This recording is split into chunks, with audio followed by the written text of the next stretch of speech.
Meus irmãos, a paz do Senhor. A paz do Senhor, meus irmãos. Alegria estarmos aqui na casa do Senhor para cultuar, para adorar a Ele. Vamos estar de pé. Se você puder, cumprimente pelo menos 2 pessoas e diga para ele: esse vai ser o culto da virada de Deus na sua vida. Profetiza algo de Deus para quem está do seu lado aí. Diga: há uma bênção de Deus para ser derramada sobre sua casa, sobre a sua história, sobre você. Diga alguma coisa com entusiasmo, com alegria, e já levante sua mão, pois nós vamos orar e pedir a bênção e o favor do Senhor sobre nós nesta noite. Senhor, nós já chegamos na sua casa. Nós viemos entregar um culto de louvor e adoração ao teu nome.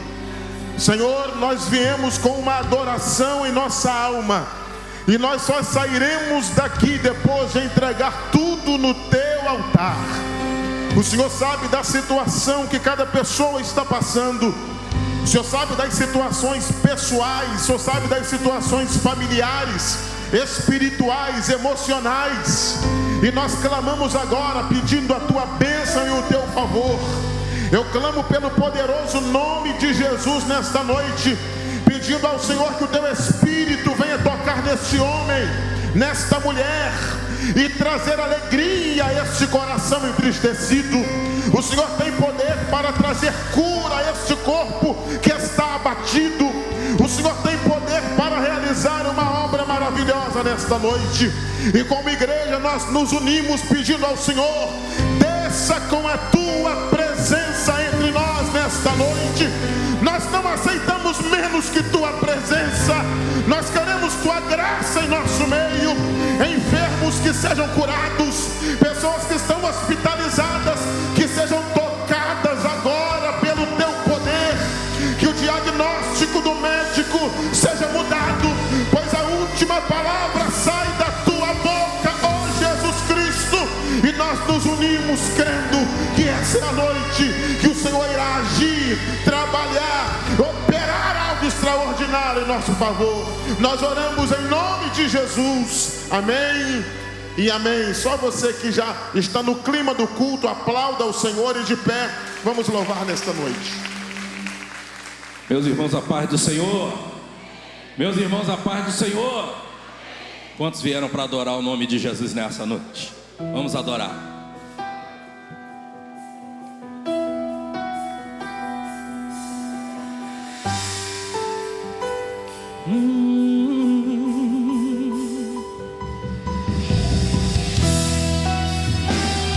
Adore o nome dele.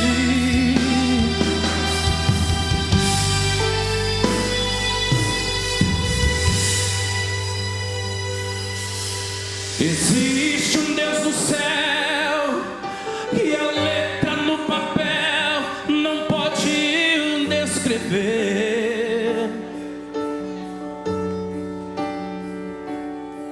Não dá pra imaginar, não dá pra comparar o seu grande poder.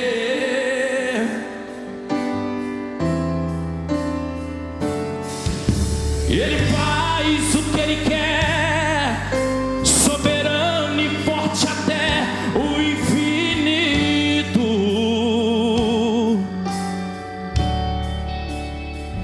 Ele ganha a luta sem lutar, vence a luta e faz cansar teu inimigo. Ele, isso, Deus de vida, Jeová, Deus de paz, Deus de glória, Jeová, vai mudar a nossa história hoje aqui. Diga! E quando Deus, glória, faz a nuvem descer, faz a água subir, e se ele soprar faz o inferno explodir. Ele sempre resolve sem ter reunião, pega o homem sem Deus e derrama unção. O seu braço é capaz de parar o trovão. Esse é o Deus dos deuses, meu irmão.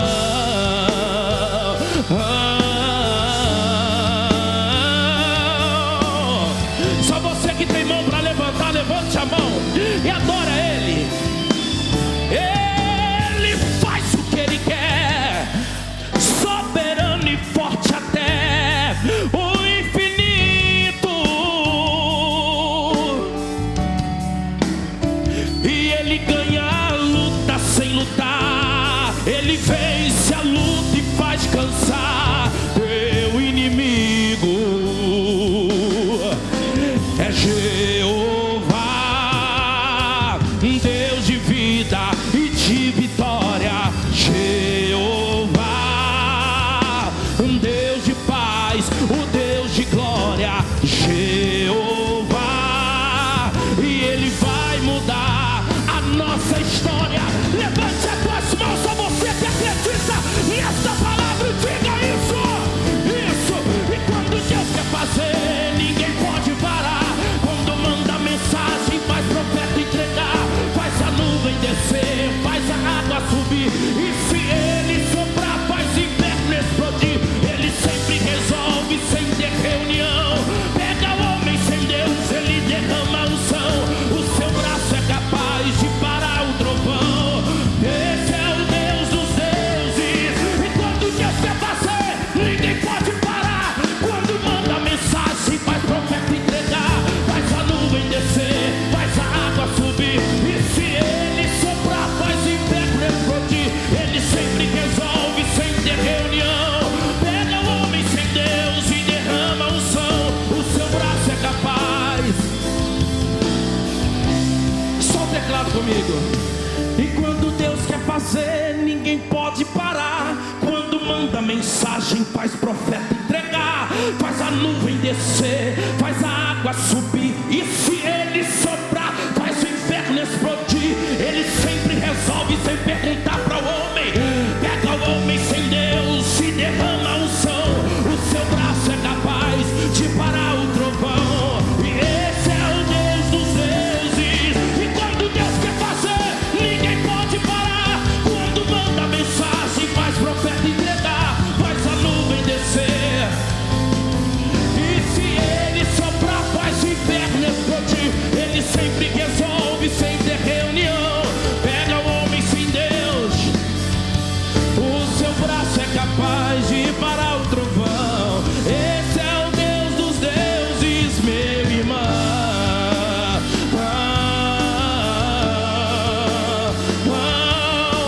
Esse é o Deus dos deuses. Esse é o Deus dos deuses. Meu irmão.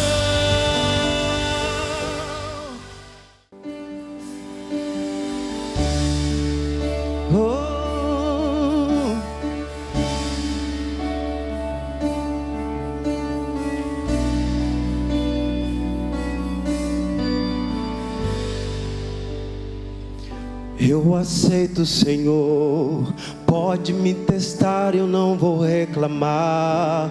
Está doendo aqui, eu não vou recuar. Estou em tratamento, começa a obra. Mas tenho um pedido, Senhor, não me deixe só nesse processo. Eu não suportaria sem te ter por perto. A obra depende do seu Criador. Sou apenas barro, pode me moldar. Vou te obedecer, custe o que custar. Retira tudo que sobrar de mim. Quebra meu eu, quebra mim. Eu tô arrepiado.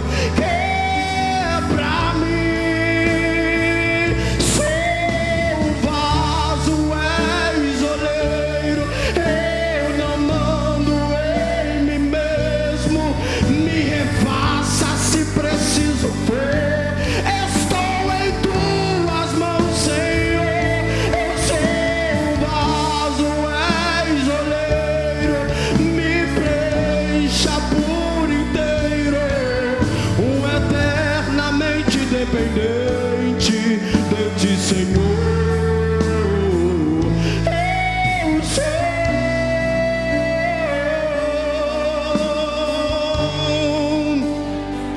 Eu sou apenas barro, pode me moldar. Vou te obedecer, custa o que custar. Retira tudo que sobra de mim. Quebra-me, quebra-me e quebra-me. E seu vaso és oleiro, eu não mando em mim mesmo. Me refaça se preciso for. Estou em tuas mãos, Senhor. Eu sou o vaso, és oleiro. Me preencha por inteiro.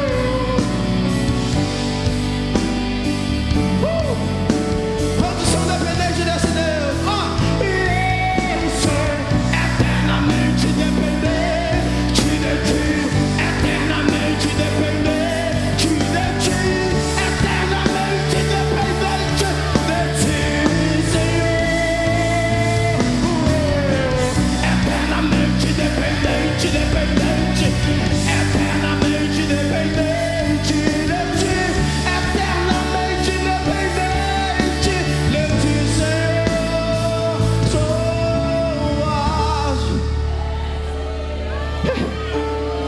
enviando a raça, enviando a lavaça.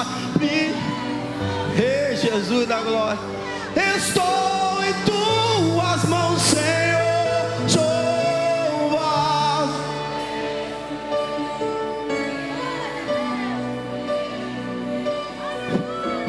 Eternamente dependente de ti, Senhor. Quem pode levantar a mão e dizer: eu sou eternamente, bate no peito e cante.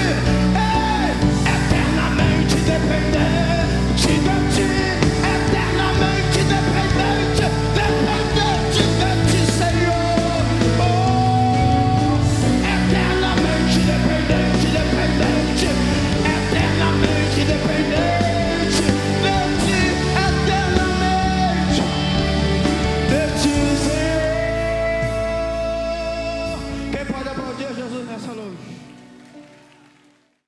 Glória a Deus, meus irmãos em Cristo, a paz do Senhor.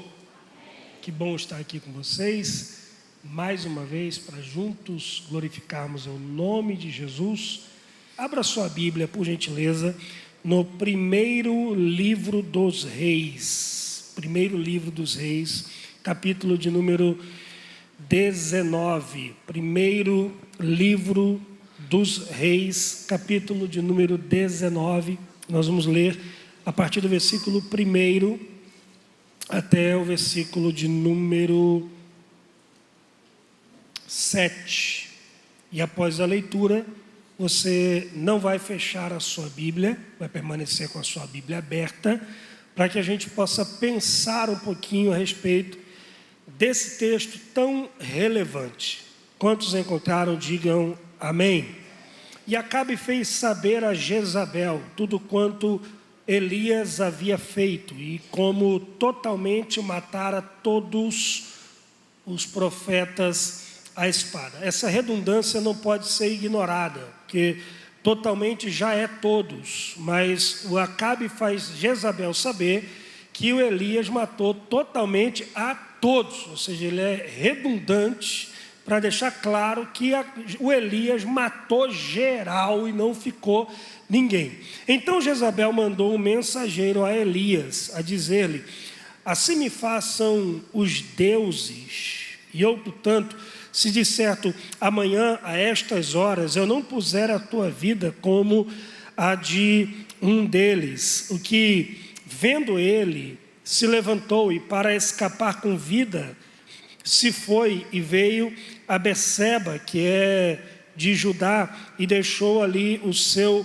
moço, só para ajudar na sua imaginação. Quando Elias, ele desce o Carmelo e ele corre até Jezreel, de Carmelo a Jezreel dá em média 32 quilômetros. Elias correu tanto que a Bíblia diz que ele passou a carruagem de Acabe. Acabe vinha na carruagem real, com cavalos reais, mas o Espírito de Deus veio sobre ele. Ele desceu um monte correndo, tanto que ele passou a carruagem. Quando ele chega em Jezreel, ele recebe a ameaça de morte da Jezabel, e ele corre até Berseba. De Jezreel a Berseba são 90 quilômetros. Então Elias corre no final do capítulo 18, início do capítulo 19, 122 quilômetros. Não é à toa que ele está esgotado, ok? Acabou aí? Não, o versículo 4 diz: e ele se foi ao deserto, caminho de um dia. Ele caminha mais um dia para dentro do deserto. Ele corre, depois ele começa a caminhar para dentro do deserto. E ele se assentou debaixo de um zimbro e pediu em seu ânimo a morte, e disse: já basta, ó Senhor, toma agora a minha vida, pois não sou melhor do que os meus pais. E deitou-se e dormiu debaixo de um zimbro, e eis que então o anjo o tocou e lhe disse: levanta-te, come. E olhou, e eis à sua cabeceira estava um pão cozido sobre brasas e uma botija de água. E comeu e bebeu e tornou a deitar. E o anjo do Senhor tornou segunda vez, tocou e disse: levanta-te, come, porque muito comprido te será o caminho. E você diz amém. Pode tomar o seu assento, em nome do Senhor Jesus. Quantos querem ouvir a voz de Deus, levante sua mão direita o mais alto que você puder e dá o glória a Deus mais bonito que você puder. No ano de 2017, em 2016, nós fizemos um encontro de amigos em Duque de Caxias, onde vieram vários amigos do Brasil, pastores, presidentes, itinerantes, empresários, amigos que nós construímos relacionamentos durante o nosso ministério. E em 2016 nós fizemos esse encontro em um sítio em Duque de Caxias, 3 dias onde nós tivemos um momento de comunhão, de aprendizado, de diversão. E Deus me fez ver o quanto alguns desses homens estavam esgotados, cansados, pastores, empresários. E então Deus começou a ministrar ao meu coração algo que nasceu em uma mensagem em 2017. Em 2017, a palavra que me veio ao coração ao ler esse texto é: o que leva um homem do tamanho de Elias, o maior dos profetas maiores, o leão de todos os profetas, um cara que não tem medo de rei, não tem medo de falsos profetas, não tem medo de soldados. Se você pegar o capítulo 17 e 18 de 1 Reis, você vai ver Elias desafiando as necessidades para atender uma viúva. Você vai ver Elias desafiando uma nação inteira, convidando-os a restaurar o altar e voltarem a buscar a Deus. Você vai ver Elias no segundo livro dos Reis, capítulo 1, orando, caindo fogo do céu e matando 102 soldados do rei, que ele os desafia, dizendo: se eu sou homem de Deus, que caia fogo do céu e mate vocês. E Deus mandou fogo e consumiu os caras. O que faz um homem desse calibre, um homem deste nível, e um capítulo da vida está no alto do monte chorando, caindo fogo do céu, e no outro capítulo está debaixo de uma árvore pedindo a morte. E aí nós começamos a escrever, a mensagem foi crescendo, eu vi que ia nascer um livro, e eu desejei lançar o livro em 2017, sobre o que leva o homem ao esgotamento emocional, o que o homem sente quando está esgotado e como vencer o esgotamento emocional. Em 2017, projetei lançar. Bispo Abner Ferreira, meu pastor, chegou a mandar um prefácio para o lançamento do livro, e Deus não deixou eu lançar em 2017, porque eu precisava viver o livro. Em 2020, no auge da pandemia, estava eu trabalhando em uma empresa, junto com o pastor Silas Malafaia, em um projeto da Central Gospel. Eu tinha batido a meta relativamente alta na empresa e estava muito perto de bater uma segunda meta que era 3 vezes maior do que a primeira. Então eu engatei numa maratona de trabalho louca, trabalhando muito, me alimentando mal, dormindo pouco. Final de mês, a última semana de mês, chegava a dormir 3 horas, dormia 2, levantava 5 e pau na máquina, trabalhando. E quando eu estava pastoreando, pregando e trabalhando, e então eu caí de cama, fiquei 3 dias. A gente fala do nada, a gente caiu, nunca é do nada, né?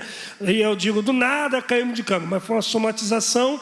Caí de cama, fiquei 3 dias chorando compulsivamente, tremendo igual vara verde, não conseguia ficar de pé e dormindo 3 dias, até para comer eu comia na cama. Quando me levantei, fui em busca de ajuda profissional. Eu fui diagnosticado com burnout, a primeira vez que eu ouvi falar dessa palavra. Então fui em busca de ajuda, me tratei e voltei a escrever o livro agora com a minha experiência pessoal. E no final do ano passado, Deus me deu a oportunidade de lançar o livro No Limite, como vencer o esgotamento emocional. E hoje Deus me trouxe aqui para falar um pouquinho a respeito desse assunto para os irmãos. Esse aqui já é do pastor Fábio Rodrigues, né?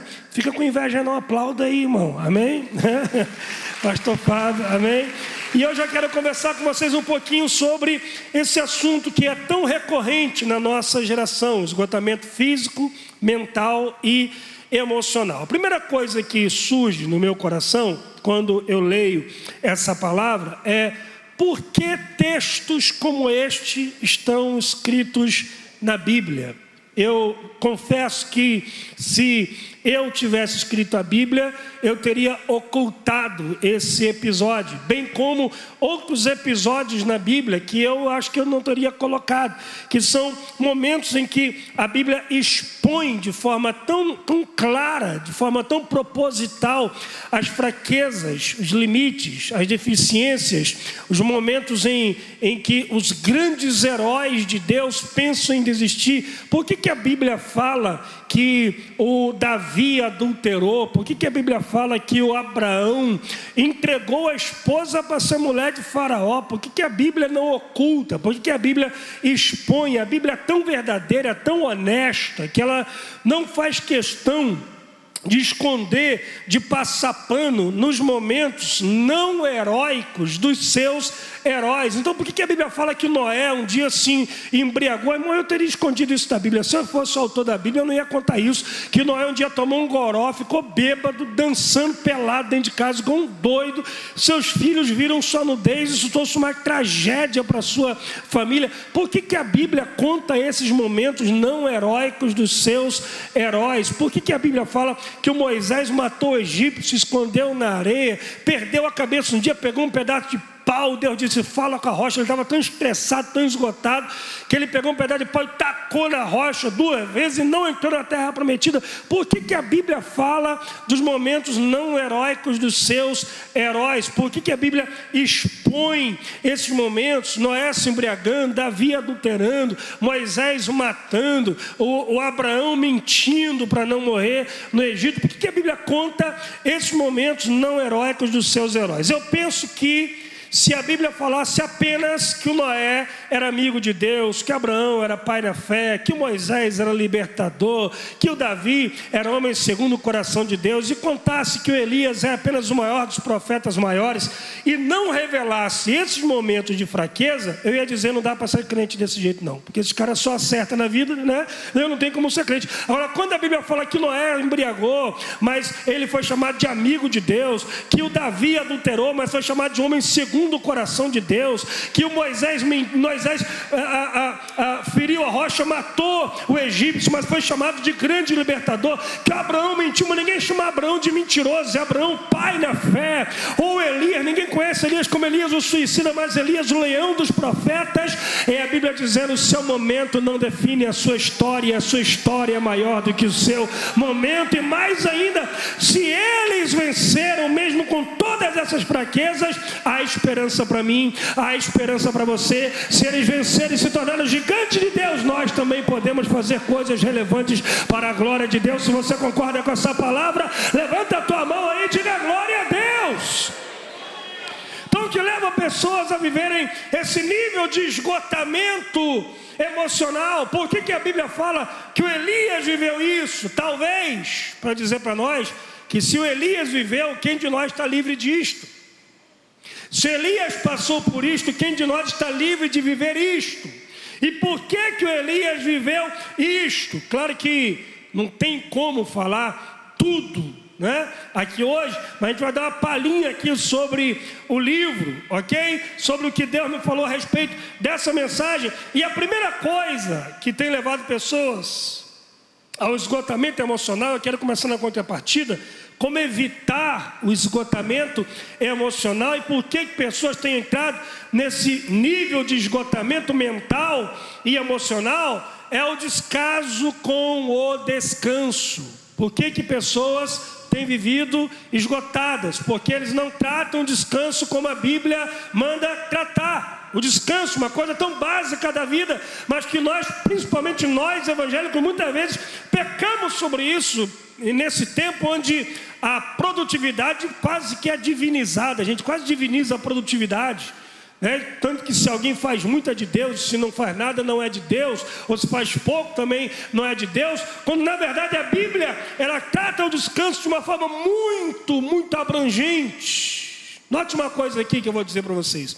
A primeira coisa que Deus abençoou na Bíblia foi o homem. Gênesis 1:26. E abençoou Deus e diz: crescei, multiplicai, enchei a terra. A segunda coisa que Deus abençoou na Bíblia, põe na tela por favor, foi o descanso. Gênesis 2:3. Gênesis 2:3. E abençoou Deus o sétimo dia.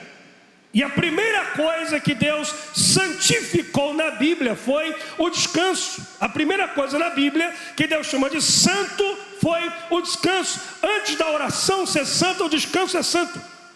Antes do jejum ser santo, o descanso é santo. Antes da leitura da palavra ser santa, o descanso é santo. E não é lei, não, é pré-lei. Isso aqui é um mandamento de Deus.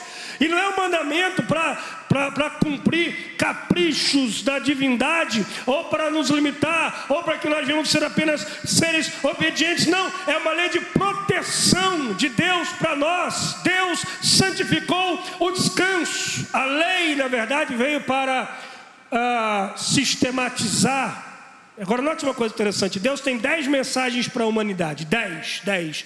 Deus está reunido com Ele mesmo, porque Deus é uma unidade complexa. Então está lá Pai, Filho e Espírito Santo. E eles dizem: vamos dar 10 mensagens para a humanidade. Nas 10 mensagens, em quarto nível de importância, Deus coloca descanso. Você precisa de um dia para descansar. E é muito mais do que um dia. E não escandalize com o que eu vou falar. Eu acredito no sábado, mesmo que seja na segunda-feira. Vocês estão aí?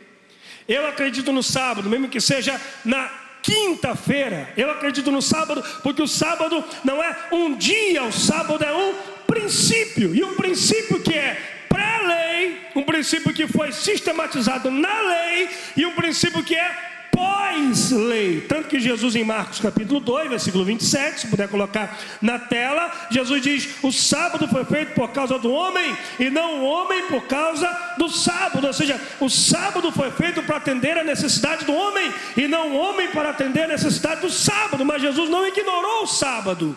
Ele traduziu com o seu nível de importância. Ou seja, nós precisamos de um sábado, mesmo que seja na quarta-feira. Todos nós precisamos de um dia na semana para que a gente possa fazer a manutenção do nosso corpo, das nossas emoções, da nossa vida espiritual, da nossa vida familiar, da nossa vida com Deus. Nós precisamos de uma pausa semanal de 7 dias. Um dia tem que ser o seu dia de descanso. Jesus, em Marcos 16, versículo 31, a Bíblia diz que os discípulos trabalhavam tanto que não tinham tempo nem para comer, de tanto que trabalhavam.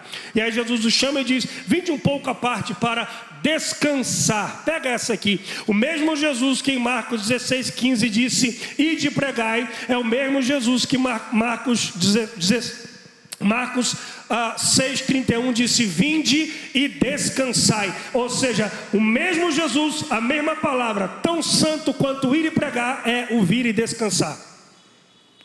E o não vir e descansar é tão pecado quanto não ir e pregar. Alguém está aí, gente? Amém?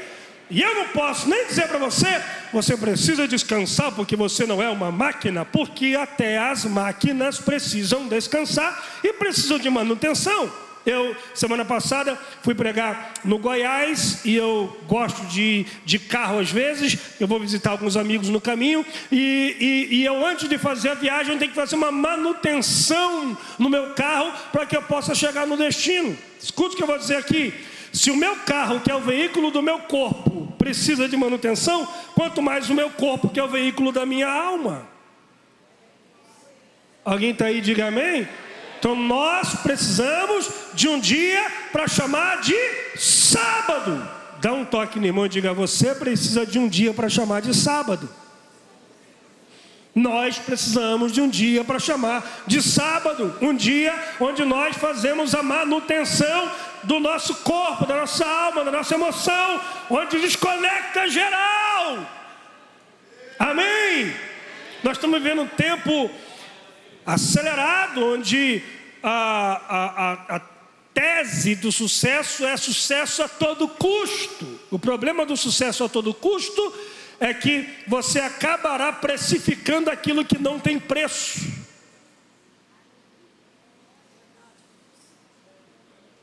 A sua família não tem preço, o seu ministério não tem preço, a sua vida com Deus não tem preço, a sua saúde não tem preço, o seu devocional não tem preço. E se você está sacrificando estas coisas por qualquer outra coisa, abra a mão daquilo por isto, porque estas coisas não têm preço.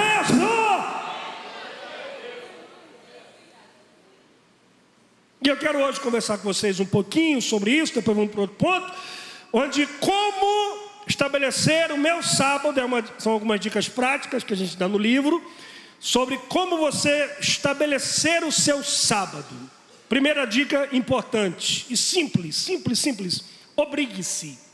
Se você não se obrigar, você não vai conseguir. Por quê? Porque quem não para hoje para descansar por causa de um problema, não vai parar amanhã por causa de outro problema. Se você não para hoje porque está faltando alguma coisa, não vai parar amanhã porque está faltando outra coisa.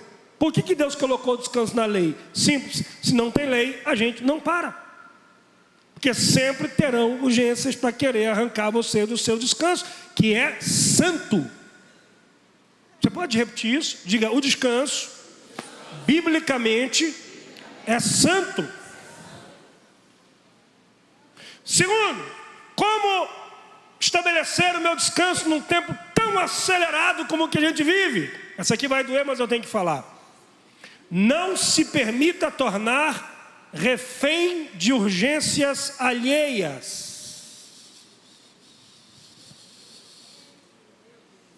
Você não vai aguentar essa pressão. Eu tinha acabado de me levantar do meu esgotamento, busquei ajuda, recebi conselhos, fui até amigos, pedi dicas, e aí a maioria dos pastores me disse: tire um dia e desconecte-se da igreja. Eu estava pastoreando, eu estava quase morrendo pastoreando, sem experiência, estava sugado totalmente. E aí chamei os obreiros e disse: olha, a partir de hoje, toda segunda-feira, qualquer problema que tiver na igreja, resolvam e me contem na terça. O que aconteceu? E aí um dia eu peguei a Jennifer, estava indo para Búzios, aleluia, glória, amém? E aí tinha passado já aquele devoradorzão já da Via Lagos lá, né? 30 conto, né? E aí estava quase chegando em Búzios, um obreiro mandou uma mensagem, disse: pastor, o senhor tem que vir aqui agora, senão meu casamento vai acabar. Eu disse: meu amigo, eu estou numa missão agora, intransferível. Ele disse: mas o que é mais importante que o meu casamento? Eu disse: o meu casamento é mais importante que o seu. Glória a Deus, irmão. Amém? Inclusive, se eu não cuidar do meu casamento, eu não posso abençoar o seu casamento. Inclusive, se você estivesse fazendo o que eu estou fazendo com o meu casamento, assim eu estava com BO no seu casamento. Pastor, que grosseria, não. Nós estávamos tentando ajudar a família há 2 anos, eles fugindo da gente. Aí no dia do meu descanso, o cara quer que eu abra mão do meu descanso para resolver BO que ele arrumou. Vá ver se eu estou no Monte Horebe. Não. Falei, amanhã eu vou. Eu disse assim, pastor Sidney vai aí. Ele disse, não, pastor, tem que ser o senhor. Eu disse, então amanhã eu vou aí. Desliguei o telefone, no outro dia fui lá, orei, tão casado até hoje, feliz da vida. E eu ia ter aberto mão do meu descanso para atender urgência alheia. Alguém está me acompanhando aí, gente? Não, mas o bom pastor tem que dar a vida pelas ovelhas. O bom pastor que dá a vida pelas ovelhas é Jesus, não é Fábio e nem Jailton. Amém, gente? Pastor cuida das ovelhas de Jesus, mas é Ele quem deu a vida pelas ovelhas. Tem alguém aí? Diga glória a Deus para disfarçar ao menos. Amém? Pastor, mas tem que amar igual Jesus amou. Foi Ele que me ensinou. Irmão, escuta o que eu vou dizer aqui. Jesus não era refém de urgências alheias. Vou te dar 3 episódios. Primeiro, a mãe dele, quem faz com mãe, faz com qualquer um. A mãe disse, acabou o vinho. Ele disse, não é chegada ainda a minha, no meu tempo. Vocês estão aí, gente? As irmãs de Lázaro eram amigas de Jesus. Lázaro não era presbítero, pastor, obreiro, diácono. Lázaro era amigo de Jesus. E as irmãs disseram assim, está enfermo aquele que tu amas. Sabe o que elas estão dizendo? Na hora da janta, o senhor é o primeiro a chegar, hein? Jesus vai lá, o cara já tem 4 dias de sepultado. Na hora dele. Os irmãos dele, João 7, disseram, vamos para Jerusalém. Ele disse, vai na frente, eu vou depois. No meu tempo, Jesus não era refém de urgências alheias. Quando Jesus queria descansar, para onde ele ia? Para o deserto. Para ninguém achar. Aleluia. Traduzindo, desligava o Wi-Fi, tirava o 5G, desligava o telefone e ia descansar. Nós precisamos aprender a não nos tornar refém de urgências alheias. Irmão, escute isso aqui. Para você conseguir manter a sua saúde mental e emocional, será necessário aprender a dizer não e dormir em paz. Inclusive o não é muito revelador. Aprenda a dizer não e observar a reação. Porque se você tem um amigo que você diz sim para ele a vida inteira e um dia você diz não e ele entorta a cara, você não tinha um amigo, você tinha um aproveitador. Glória a Deus, igreja. Amém. Então nós precisamos aprender a descansar. E para descansar, você vai ter que se obrigar. Você vai ter que você não pode se tornar refém de urgência alheia, vai ter que aprender a dizer não. E, 4º lugar, como conseguir estabelecer o meu sábado. Em 4º lugar, essa aqui eu acho que não vou falar não. Pode falar? Tem certeza? Vai doer, hein? Ao descansar o seu corpo do trabalho, aprenda a descansar os seus olhos da tela. Sabe por que tem gente esgotada hoje? Não é porque ele está errando no sentido de não ter um dia para descansar e para tirar um dia de descanso e para sair, para deixar de trabalhar. O problema é que o cara está na beira da praia de Jeribá, em Búzios, com o pé na água, sentado na areia, com água de coco na mesa, debaixo da sombra e com a cara no telefone celular, vendo o grupo da igreja. Vendo o grupo da empresa. Vendo o problema do mundo inteiro, e vendo que o buraco negro está ampliando, e que a nova variante do Covid-19, e que o mundo vai acabar, e que o dólar está em alta, e o cara não tem nem real, e está preocupado com dólar em alta. Alguém está me acompanhando aí, gente? E aí o que acontece? Ele começa a infoxicar a mente, a alma, ou a mente. O que é infoxicar? é você intoxicar a sua alma com informações inúteis, que não vão te levar a lugar nenhum, que não vão acrescentar nada para você. Você está com a cara lá rolando a telinha e achando que aquilo ali não está fazendo nada para você. Deixa eu dar um dado para você, que eu descobri agora recente, muito interessante. A psicologia diz que, reza que o nosso consciente é como um grande navio em um oceano. E o nosso inconsciente ou subconsciente é como o oceano. Traduzindo, muitas coisas que você está consumindo diariamente, que você acha que vai embora no suor, está ali arquitetado no seu subconsciente, consumindo suas emoções, consumindo o seu ânimo, consumindo o seu vigor, e você fica grudado na telinha, rolando tela o dia inteiro em timeline, e quando cansa vai ver o último jornal da madrugada, a morte em tal lugar, guerra em tal lugar, e você fica alimentando a tua alma com aquilo que não vai te acrescentar em nada, intoxicando sua alma, intoxicando-se de informações inúteis. Ajude o pregador, diga para alguém, diga com um sorriso no rosto, diga para ele: ao descansar o corpo do trabalho, aprenda a descansar os seus olhos da tela. Amém? Então por que algumas pessoas estão esgotadas? Porque não sabem descansar, não aprenderam ainda a importância do descanso. Segundo ponto, como evitar o esgotamento emocional. Estou dando uma palhinha aqui. Como evitar o esgotamento emocional? Evite entrar em guerras desnecessárias. Escute o que eu vou dizer aqui, gente. Não existe referência bíblica, Deus dando a Elias a missão de matar profeta.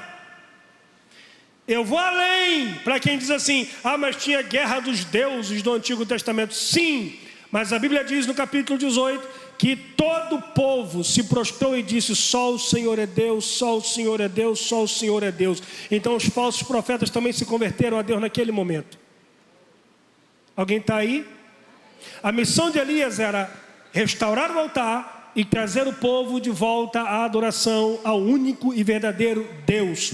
Ponto. Elias orou, o povo caiu fogo do céu, consumiu o holocausto, restaurou o altar. O povo se converte. Era para Elias botar a mochila nas costas, ir para casa, assistir Netflix, comer pipoca e tomar Coca-Cola com a criançada. Sabe o que ele faz? Pega a espada e vai matar os profetas de Jezabel. O cara não consegue parar. Aí o capítulo 19 começa com Jezabel querendo matar Elias. Não é porque Elias era profeta que Jezabel quer matar Elias. Não é porque Elias era homem de Deus, orava e caía fogo do céu. Não. Muito menos porque choveu. Sabe por que Jezabel quer matar Elias? Porque Elias matou os profetas dela. Que ele se meteu em uma confusão desnecessária. Tem muita gente esgotada na vida, porque não entendeu ainda que existem batalhas que Deus não quer que você entre. Nem toda guerra é para a gente entrar. No próprio capítulo 17, se você puder acompanhar comigo aí, abra a sua Bíblia. No capítulo 17 de 1 Reis, Deus levanta Elias vai lá, profetiza para Acabe que não vai chover, e aí no versículo 3, Deus diz assim: vai-te daqui, vira-te para o oriente e esconde-te junto ao ribeiro de Querite. Deus manda o profeta se esconder, mostrando para nós que nem sempre de Deus é enfrentar, às vezes de Deus é fugir. E nem sempre de Deus é brigar, às vezes de Deus é se esconder. E nem sempre de Deus é responder, às vezes de Deus é se calar. Às vezes de Deus é ficar quietinho. Às vezes de Deus é ir lá para Querite, ficar escondido. Alguém está me entendendo aqui, gente? E sabe por que tem gente que está esgotada? Porque não aprendeu ainda que existem batalhas que nós não devemos nos envolver. Alguém está me acompanhando? Diga amém. Em 1 Samuel capítulo 17, se você puder abrir comigo aí a sua Bíblia, mesmo que vai ser colocado na tela. 1 Samuel capítulo 17, versículo de número 28, Davi está indo enfrentar o Golias, e aí, no meio do caminho, a Bíblia diz que aparece um inimigo, uma surpresa, seu irmão mais velho, Eliabe. E o Eliabe, seu irmão mais velho, vendo falar aqueles homens, acendeu-se a ira de Eliabe contra Davi e disse: por que desceste aqui? Com quem deixaste aquelas poucas ovelhas no deserto? Eu conheço a tua presunção, a maldade do teu coração. Desceste para ver a guerra. Eliabe está discutindo com Davi, porque Davi está indo resolver um problema que era para ele resolver. Porque Eliabe era capitão, Eliabe era soldado, Davi era pastor. Mas como Eliabe não resolve, Davi vai resolver. Aí Eliabe começa a querer caçar confusão com Davi. Sabe o que é lindo? A resposta de Davi no versículo 30, 1 Samuel 17, 30, diz: e Davi desviou-se dele para outro. Sabe o que Davi faz? Deixou Eliabe brigando com seus próprios demônios, porque às vezes a pessoa está querendo caçar confusão com você, porque o problema não é você, o problema dela é com ela mesma. E ela está terceirizando o problema, querendo te puxar para o problema que é dela. E a gente cai nessa jogada às vezes. E se o Davi não tivesse saúde emocional, sabedoria emocional, para desviar-se do irmão, Golias estava gritando contra Israel até hoje. Mas Davi disse: eu não tenho tempo para perder com aquilo que não vai me acrescentar em nada. Eu tenho uma missão.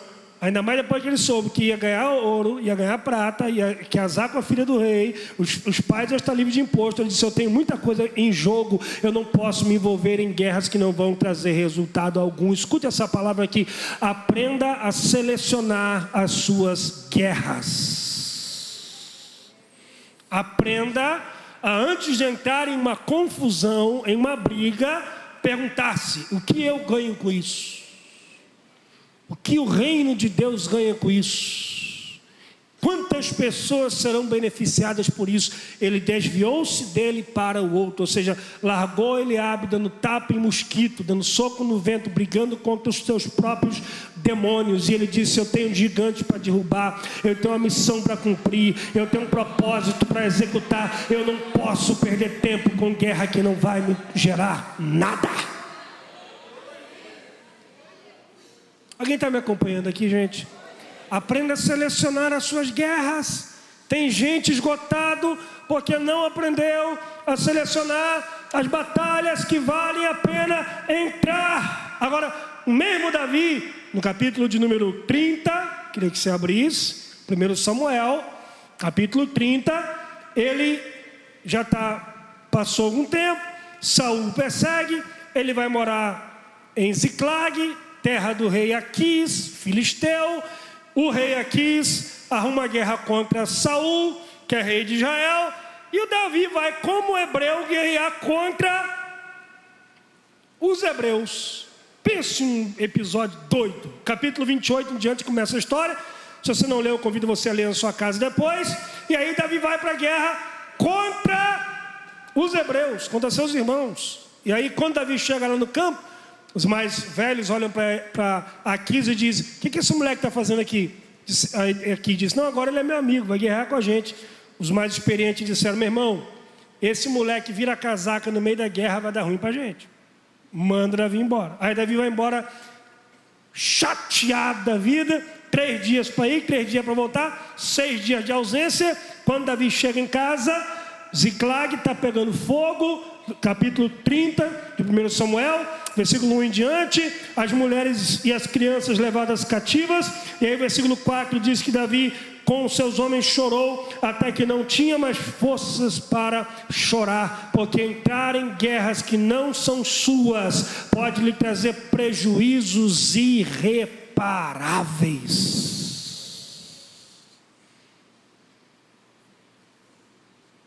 Salomão disse: aquele que entra em questões alheias é semelhante a alguém que o cachorro vai passando, ele puxa a orelha do cachorro, vai tomar uma mordida de graça, bem feito.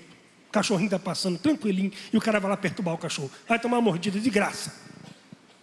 Alguém está aí, gente? nós precisamos aprender a selecionar as nossas guerras. E aí, quando Davi entende isso, leia comigo, por favor, capítulo de número 30 de 1 Samuel, versículo 7, e disse Davi a Abiatar, o sacerdote, filho de Aimeleque: traz-me e peço-te o éfode. E Abiatar trouxe o éfode a Davi. Então consultou Davi ao Senhor, dizendo: perseguirei eu esta tropa, alcançá-la-ei? E o Senhor lhe disse: persegue-a, porque de certo a alcançarás e tudo libertarás. Porque entrar em guerras que não são suas vão lhe trazer prejuízos, mas entrar em guerras que Deus te direciona lhe trará vitórias. Então aprenda a orar a Deus antes de entrar em qualquer conflito. Não gaste energias em conflitos que não te levarão a lugar nenhum. Entrar em problemas contornáveis, desnecessários, vão roubar de você a energia daqueles problemas que você deveria ter energia para enfrentar. Só que você já vai estar cansado porque você entrou em problema que não era para você entrar. Tem alguém aí, gente? Gente está tão viciada no caos que quando não tem problema na casa dele, ele vai caçar problema na vizinhança.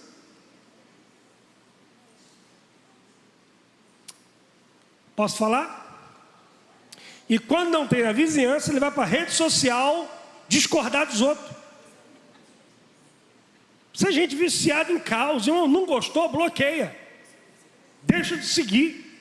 Amém, gente? O cara fica o dia inteiro lá discutindo com gente que nem conhece. Sumiu até o glória. Ok? Em último lugar, mas quem está ouvindo a voz de Deus, diga amém. O que leva pessoas a viverem o esgotamento emocional? Capítulo 19 de 1 Reis, versículo de número 2, diz assim: então Jezabel mandou um mensageiro para Elias. Diga mensageiro. Gente, o que o rei não conseguiu, o que sacerdotes, profetas falsos não conseguiram, o que soldados não conseguiram, um mensageiro conseguiu. Vamos ser honestos?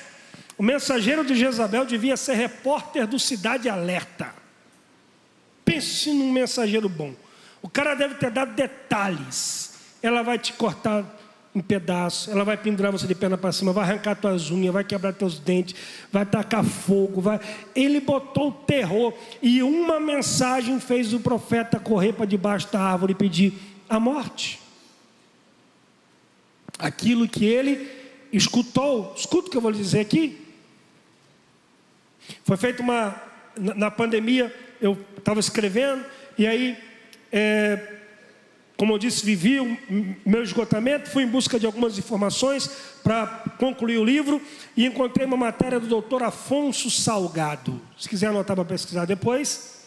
Doutor Afonso Salgado fez uma pesquisa e chegou a uma conclusão: a cada 5 minutos de más notícias, a que você se submete a escutar sem filtrar, ou seja, sem questionar se é verdade ou mentira, você escuta e aceita como verdade. 5 minutos. A cada 5 minutos de más notícias produzem em nós até 5 horas de baixa imunidade. Tem alguém aí? Amém? Em outras palavras, você pode estar doente por causa daquilo que você está escutando. Se 5 minutos acaba com 5 horas do nosso dia, 20 minutos acaba com o dia inteiro da gente. E você fica ali escutando aquilo vai adoecendo você. Eu estava na pandemia pastoreando, Jennifer está aqui, lembra disso? Aquela coisa de troca o microfone, higieniza e troca e tal, aquele cuidado todo. E o Bruno, meu primo, estava no louvor da igreja, e aí o clima estava muito legal, e quando o Bruno acabou de cantar, deixou o microfone no pedestal na minha altura, o laço estava armado, e aí eu nem lembrei de trocar o microfone. Peguei o microfone e preguei, caiu fogo e orei, e o culto acabou, o povo foi embora. 11 da noite, minha prima Ângela, casada com o Bruno, mandou uma mensagem e disse: pastor, ore pelo Bruno, ele está com Covid. Caí de cama, com febre. No outro dia eu fui ver, não era nada. Só aquilo que eu escutei. Deus me trouxe aqui para dizer para alguém: aprenda a colocar filtro nos seus ouvidos. Pare de dar atenção a gente que só tem notícia ruim na boca.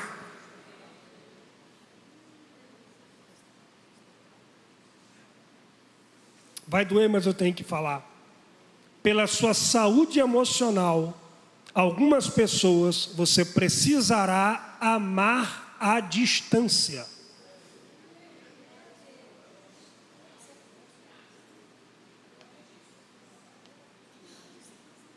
Como Abraão, que amava o Ló, mas disse: Ló, a partir de hoje, se tu for para a direita, eu vou para a esquerda, se tu for para a esquerda, eu vou para a direita. Se Abraão fosse carioca, ia dizer: mete o pé, meu irmão.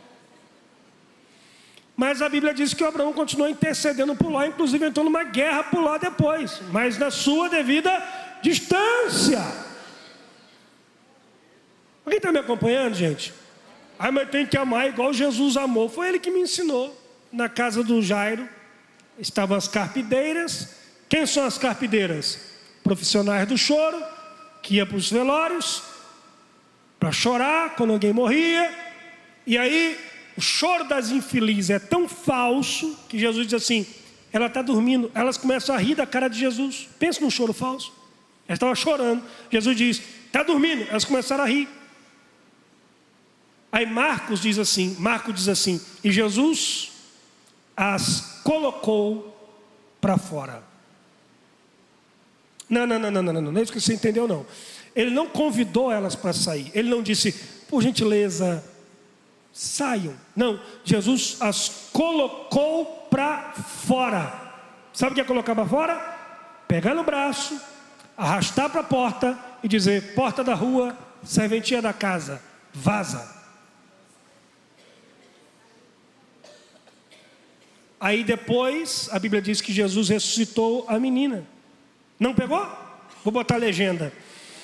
Antes do milagre chegar na sua casa, vai ser preciso colocar para fora da sua casa gente que ri dos seus sonhos. Vou falar para o lado de cá agora. Antes do milagre chegar na sua vida, vai ser preciso colocar para fora da sua vida gente que te puxa para trás. Gente que diz que você não vai chegar, gente que diz que você não tem potencial. Em nome de Jesus, Deus me trouxe aqui para dizer para alguém: não se permita tornar depósito de lixo emocional alheio.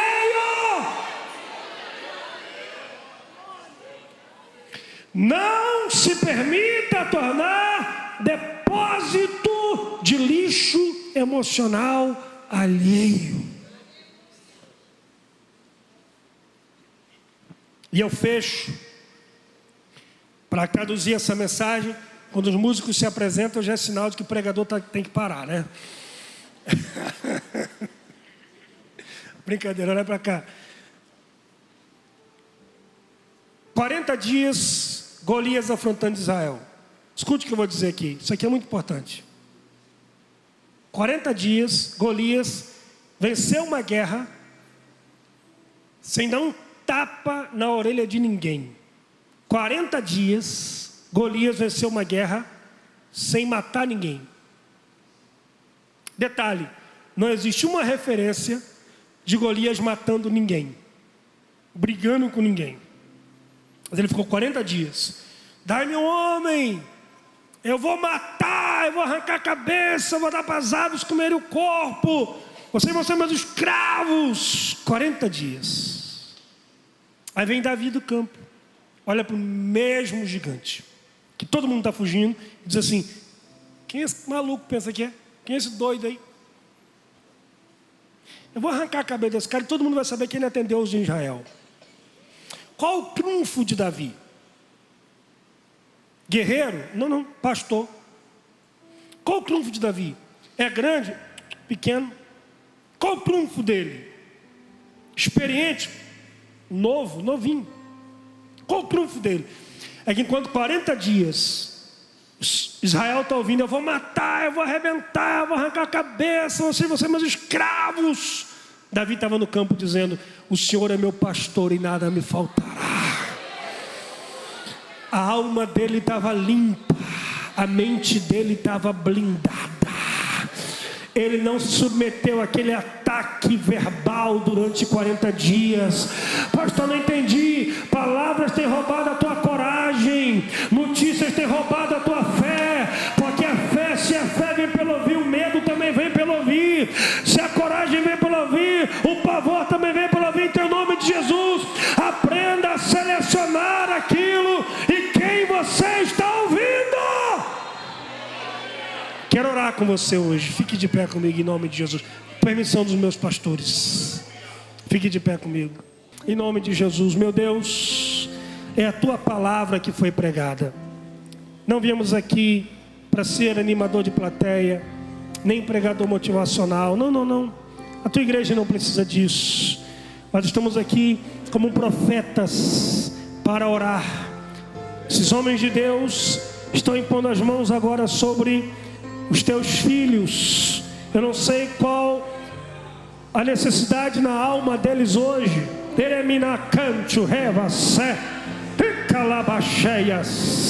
Mas tu sabes, Senhor. Traga alívio à alma, saúde nas emoções, restauração, Senhor. Traga a integralidade da alma agora. Restaura as emoções. Nós repreendemos agora, meu Deus, em nome de Jesus, todas as emoções mortais, todas as emoções assassinas, todas as emoções tóxicas, sejam repreendidas agora em nome de Jesus. Toda ansiedade, pânico, medo, mágoa, nós repreendemos agora em nome de Jesus. Em nome de Jesus. Todo esgotamento, cansaço mental, físico, emocional, agora em nome de Jesus. Receba alívio da parte de Deus.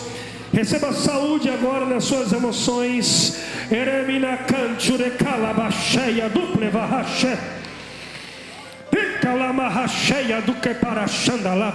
Receba agora. Você está sentindo esse bálsamo que desce agora sobre a sua alma? Você pode sentir agora esse bálsamo que desce sobre as suas emoções. Você pode sentir agora esse bálsamo que desce sobre a sua vida. Receba agora em nome de Jesus. Que o Senhor sobre ti levante o seu rosto, que Ele tenha misericórdia de ti. Que o Senhor sobre ti levante o seu rosto, que Ele faça resplandecer o seu rosto sobre você. Que Ele ponha em você a paz que só Ele pode te dar. Que seja sobre todos nós a graça do Senhor Jesus, o amor de Deus o Pai, a comunhão e as doces consolações do Espírito Santo. Seja com todos que amam e aguardam a vinda de Jesus. E todos digam amém. Deus abençoe você, sua vida. Obrigado por sua presença. Deus te abençoe.